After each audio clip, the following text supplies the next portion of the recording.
কারণ বাজারের ঘটনা। আপনারা দেখতে পেয়েছেন মোবাইল ব্যবসায়ীরা, বিশেষ করে হলো গিয়ে যারা কিনা কারণ বাজার কেন্দ্রিক বা এই যেই শাহবাগ কেন্দ্রিক বৃহত্তর রমনাজন কেন্দ্রিক যারা হলো গিয়ে ফোনের ব্যবসা করে, এটাই বাংলাদেশের আসলে সব থেকে বড় জায়গা এই ব্যবসাটার বা এই কেন্দ্রিক। তো তাদেরকে কিভাবে বাচ্চা কোলে থাকা অবস্থায় একটা মানুষকে পুলিশ পেটাচ্ছে।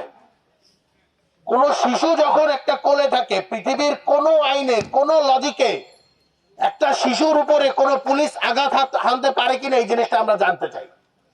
পৃথিবীর কোন সভ্য রাষ্ট্রে এরকম উদাহরণ রয়েছে সেই জিনিসটা আমরা দেখতে চাই। পৃথিবীর একটা অরাষ্ট্র মানে কুলাঙ্গার রাষ্ট্র হিসেবে পৃথিবীতে যেটা খ্যাত, আমরা রাষ্ট্র যেটা বলতে চাই না, নিকৃষ্ট জীবের মতন, ইসরায়েলে কেবলমাত্র এই ধরনের উদাহরণ রয়েছে যেখানে শিশুদের উপর বর্বরচিত ভাবে গুলি করা হয়, আঘাত হানা হয়। বাংলাদেশ আজকে আবার সেকেন্ড বার এই একই উদাহরণ টেনেছে।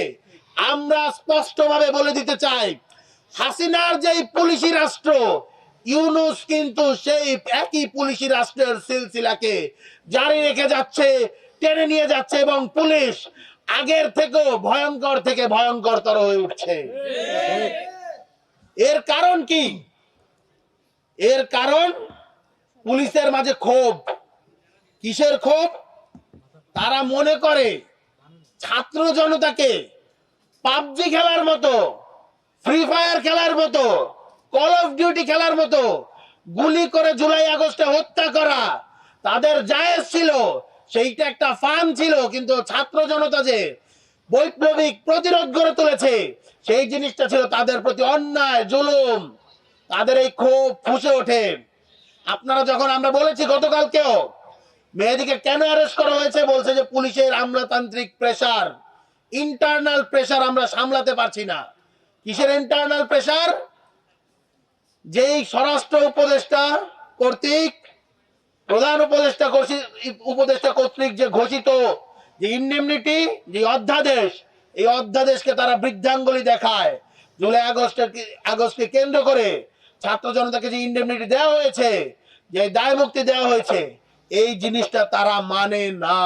তারা এই জুলাইকে কেন্দ্র করে অনেক বড় বড় নেতা হয়েছে, রাজনৈতিক দল খুলেছে, মন্ত্রী হয়েছে, উপদেষ্টা হয়েছে, এমপি ইলেকশন করতে করতে যাচ্ছে। তারা কেউ কিন্তু কোন প্রকার প্রতিবাদ করে নাই। এক দফার ঘোষক নাহিদ ইসলামের কি কোনো প্রতিবাদ আপনারা দেখতে পেয়েছেন? জুলাইয়ের পরে প্রতিবাদ করে ক্যাপ্টেন উপাধি পাওয়া হাসনাত আব্দুল্লাহর কোনো প্রতিবাদ আপনারা দেখতে পেয়েছেন? যে একদিন সামনে এগিয়ে 6 তারিখ থেকে 5 তারিখ মার্চফট ঢাকায় এনে জুলাই বিপ্লবকে সত্যে বাস্তবায়ন করেছিল, সেই আসিফ মাহমুদও কি আপনাদের সামনে কোন প্রকার প্রতিবাদ প্রতিরোধের ডাক দিয়েছে? কেউ কিন্তু দেয় নাই। সবাই কিসে ব্যস্ত? সবাই নির্বাচনে ব্যস্ত। আমরা বলি এটা নির্বাচনে ব্যস্ত না। আওয়ামী লীগের যে ভোট, সেই ভোটের লোভে পড়ে তারা এই ধরনের জুলাইকে ভুলে গিয়ে এই ধরনের নিকৃষ্টতম কার্যক্রমে লিপ্ত হচ্ছে।